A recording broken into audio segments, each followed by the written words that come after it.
EVM tampering పై దేశవ్యాప్తంగా చర్చ జరుగుతున్న వేళ ఢిల్లీ సీఎం రేఖా గుప్తా చేసిన వ్యాఖ్యలు రాజకీయ ప్రకంపనలు సృష్టిస్తున్నాయి. ఓ నేషనల్ ఛానల్కి ఇచ్చిన ఇంటర్వ్యూలో ఆమె సంచలన వ్యాఖ్యలు చేశారు. కాంగ్రెస్ 70 ఏళ్లుగా ఈవీఎంలను హ్యాక్ చేసిందని ఆరోపించారు. అప్పుడు ఎవరికీ తప్పుగా అనిపించలేదు, ఇప్పుడు మేము చేస్తే మాత్రం తప్పుగా కనిపిస్తుందంటూ దుమారం రేపుతున్నాయి.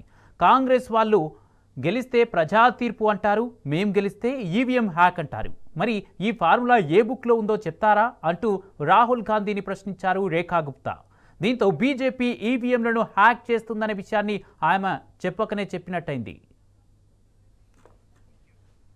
దేశ ప్రజలను తప్పుదో పట్టించడం తప్ప రాహుల్ గాంధీకి ఇంకేం తెలియదంటున్నారు ఢిల్లీ సీఎం. కాగా ఈ ఇంటర్వ్యూకు సంబంధించిన 13 సెకండ్ల నిడివి గల వీడియో క్లిప్ను ఆప్ జాతీయ కన్వీనర్ అరవింద్ కేజ్రీవాల్ తన ఎక్స్లో పోస్ట్ చేశారు.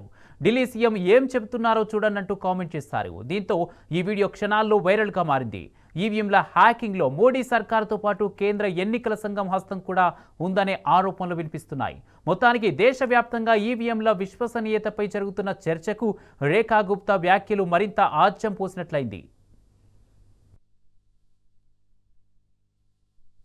जब तक 70 साल से वो कर रहे थे ईवीएम हैक तो कुछ नहीं हो रहा था, हमने कर लिया तो बुरा लग गया।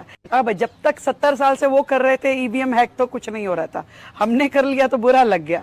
अब जब तक 70 साल से वो कर रहे थे ईवीएम हैक तो कुछ नहीं हो रहा था, हमने कर लिया तो बुरा लग गया। अब जब तक 70 साल से वो कर रहे थे ईवीएम हैक तो कुछ नहीं हो रहा था, हमने कर लिया तो बुरा लग गया।